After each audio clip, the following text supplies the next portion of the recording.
Well, I'll give you one reason. He dresses like a stripper. Bro, Seth Rollins is a weird case. I've always kind of liked Seth. He was tough back in the day. But now, he's kind of like a clown. They have been trying to recreate peak faction Seth for like 5 years now, and it hasn't worked. I've never seen someone need this much to get over in my entire life. What the heck happened? From breaking all of our hearts as he was the one to finally break up the Shield, everyone's favorite group, to now being a complete buster. I think what's wrong with Seth is nobody really knows if he's a heel or a face. Like before this faction, nobody knew. Another big problem with Seth though is when he lost so many matches, but to his credit, he put a lot of people over. But let's talk about the real fall though. The year of 2019. This year was a complete disaster for Seth.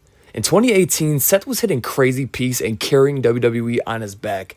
In 2019, Seth's personal life would take a turn as well, as he would start dating Becky Lynch. I'm not trying to start any third grade relationship drama, but when he started dating this broad, his whole life went downhill. Okay, I'm being a little mean. Let me stop. But once the WWE heard that there was a power couple, they didn't know how to act. They went on to make this the absolute cringiest couple the world's ever seen. Let's go to Mania 35. In the opener, Seth would beat Brock for the Universal title, and in the main event, Becky would beat Ronda and Charlotte for both women's titles. You know what? It's fine. I'm a female activist. I'm down with the sisters. It's all good. But then, it would get way, way worse. Rollins would go on to have a three-peat of hell. The first thing was this man's man shirt. I still don't know what this even means. But they would feud with Baron Corbin and Lacey Evans. One of the most horrible things you could ever watch. The only good thing that happened was when they zoomed in on Lacey's ass, I'll be honest. But the next bad thing that happened was his Twitter battle with Will Ospreay. This changed his image to the people that pay attention to this stuff, basically completely. Seth said he was the top dog of wrestling, and Ospreay took offense to this, which he should because he's obviously the best wrestler in the world. That's not even close, and rightfully so. Seth basically went on to meet Raw the WWE, which is fine, whatever. But then, he started flexing his bank account. This immediately made him look like a clown. But the absolute worst career-threatening occurrence that happened was his feud with The Fiend. This did so much damage to not only just one of them, but both of them. And they damaged the Hell in a Cell match's name. I could have seen after this that Hell in a Cell matches could have been extinct like Chupacabras or something. But they had a match at Hell in a Cell that ended up with the fans chanting for AEW, cancel the network, and even legends on their own panel talking shit. This was a wrestling travesty that ruined the best gimmick going on at the time. Poor Bray, man, they never let him get anything good. But when you face The Fiend, everything changes. Seth became a monster within. Seth would turn heel for the first time since 2017. He became a cult leader. They tried to put him with another faction, and it just didn't work. Seth became the Messiah, along with AOP, Buddy Murphy, and Austin Theory. This group was chopped. I remember in 2020, he got wrapped in a feud with Rey Mysterio. In this feud, they'd be putting an eye versus eye match where Seth would literally, in storyline, rip his eye out. What type of shit is this? On the other side, we had Becky Lynch.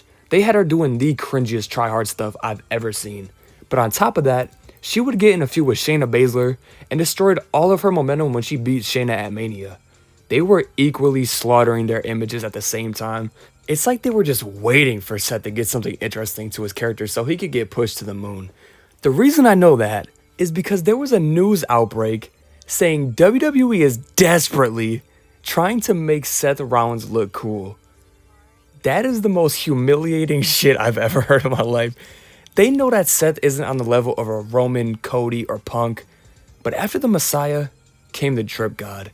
Seth was having a midlife crisis and he started acting completely different from his previous gimmicks, but kept a few similarities from the Messiah. So right now, 3 of his last gimmicks flopped, and right now he's like a no-luster buster at this point. So what does he gotta do? Well, he gotta fit in with the crowd. They gotta make him look cool, right? They have him start wearing the craziest flamboyant outfits the world has ever seen and make him laugh annoyingly. But I have to give Seth credit here. He would have some fantastic matches. At WrestleMania 37, he got put on a plaque by Cesaro. Yes, he lost to Cesaro. This match was pressure, but it was kind of pointless. You gotta give people some type of credit though, because at his complete lowest, Seth would low-key save his legacy right here, and he would get in a major program with Edge. Yes, Cope. For the first time ever. Seth within the last few years has been the perfect top guy to feud with a returning superstar. We've seen this with Edge, Cody, and most recently Punk. These guys have so many similarities, it's kinda scary. These two had a great match at SummerSlam, with Edge having a crazy brood entrance, and they delivered. Edge in recent years has kinda cringed me out with his cringy Cope promos, but right here, it was fresh and just after him winning the Rumble and off his hot feud with Roman. It didn't end here though.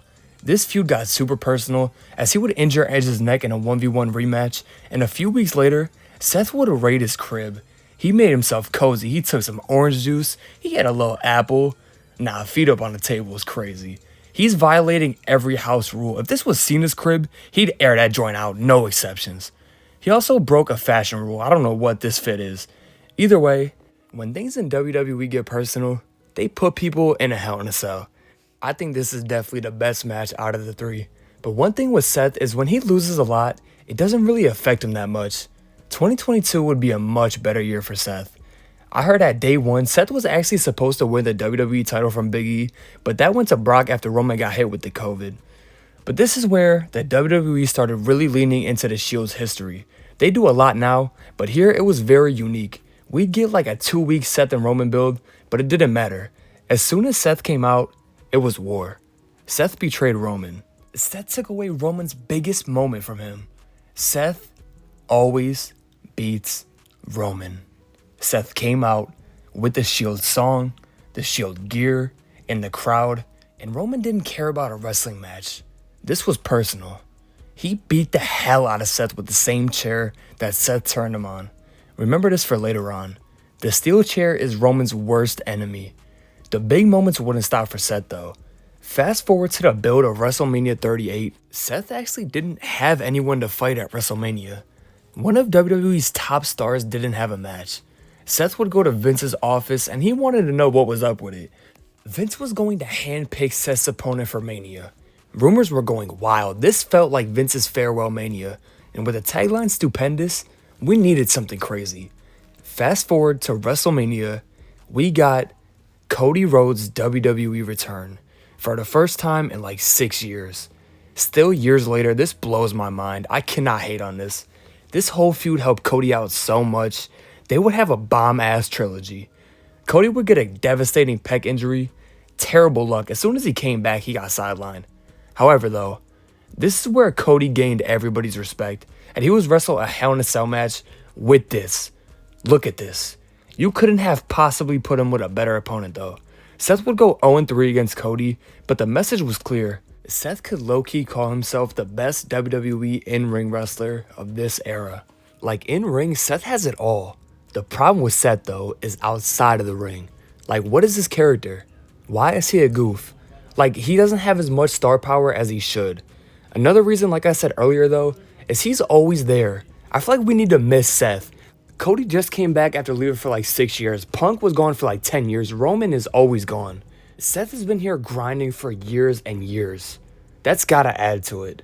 They would blend a real-life beef into a storyline, which they do a lot with Seth, but this one felt real. Seth and Riddle would have a backstage segment that to this day still cracks me up. This was around the time Triple H took over WWE, and everyone knows Seth is a Triple H guy, and he was the first. This has to be on the Mount Rushmore of Triple H booking moments. Check this out.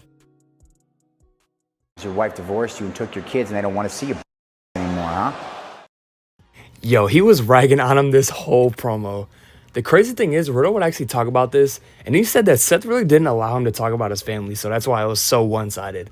But anyways, this is the most interesting Seth has been since like 2018. He was finally becoming somewhat cool and likable again. He started to show off his funny side a little bit, and for Riddle, this would be his last real feud, as he'd be let go from WWE about like a year later. Seth's op list is pretty strong, I'll be honest with you. And Seth around this time would also become a meme machine. There is so many funny Seth clips, they be popping on my IG reels so much, it's insane. If you have some time, you gotta check them out, I can't lie. But Seth's next feud will be against Logan Paul. As soon as this feud got announced, I was low-key hyped. Logan getting in there with a guy as good as Seth. This might be a hot take, I don't know, but I don't think Logan Paul has ever had a bad match. He just gets it.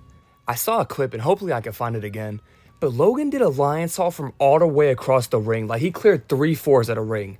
Maybe even the full ring. I don't even know. He probably could have if he wanted to. But Seth and Logan tore the house down, with Seth adding another banger at WrestleMania to his resume. But it was nothing compared to what happened at next year's WrestleMania. So 2024 hits, and the WWE completely explodes within. This was an all-out war. Seth was tired of all the outsiders coming in. We've talked about this feud from Cody's point of view, but never from Seth's. Seth hated Cody back in the day, but when he saw Cody treat the WWE with respect and see how Roman and Rock were throwing their weight around, he wanted to become Cody's shield. He wanted to make sure that they went out with a bang. If you look at this in terms of being a good homie, then Seth is the MVP of this WrestleMania. He fought alongside Cody Rhodes against The Rock and Roman night 1, and he spun back night 2 with a severely sprained MCL, giving everything to save the future of the WWE. Seth Rollins is the vanguard of the company. He tries to protect the company from the outsiders in every feud he's in. When you look at loyal leading soldiers of the WWE, Seth gotta be up there. But the thing is, I feel like nobody looks at him in this regard. In terms of the most important wrestlers in WWE, I don't think people would put Seth in the top 5. Why is that? The guy that preaches the WWE most gets shoved to the side. No matter how many injuries he goes through, no matter how many bangers he puts on, Seth Rollins will never be the guy. I think this faction will make or break his legacy. This guy literally faked an injury to get over and make a shocking moment. At SummerSlam and on Raws, when Seth was out, his group looked way better without him. If Seth can't get this group over with the best manager ever and WWE's brightest future star, then he'll never get it. Let's just compare him to Roman. Built like a man out of this world, went from a complete buster with no luster to a guy that could take your girl with a little twirl.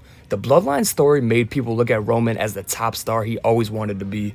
This could be Seth's fate. It's finally Seth's time to be the man. For the first time since like 2018, early 2019, Seth has the chance to capture the fans' hearts again. I don't really want to talk about his feud with Punk too much because I want to make that a different video, but I will say this. Every time they have a promo battle, I just pray for Seth. There was one segment so bad, it was worse than what Adam Cole did to Karrion Kross. Seth got hit with a 4-pack of wrath by Punk. You've been thinking about me the past 6 months? I don't think about you at all. Kid, you ain't it. 6 months ago, you had something I wanted. Now you got nothing. And then straight after, he hits him with a double clutch, single leg mat takedown. All while Seth was wearing a shitty ass burnt sienna see-through top. This is one of the biggest burials I've ever seen in my life. I think this segment right here is why Seth isn't the main guy. There's low-key a case to be made. With all that being said though, I do think Seth still has a chance to be a top guy, but there's probably just some fatigue in there. Like whenever I see like Sami Zayn come out, I'm like, oh my god, not this guy again. But maybe he just gotta change his clothes a little bit, be a little less like feminine.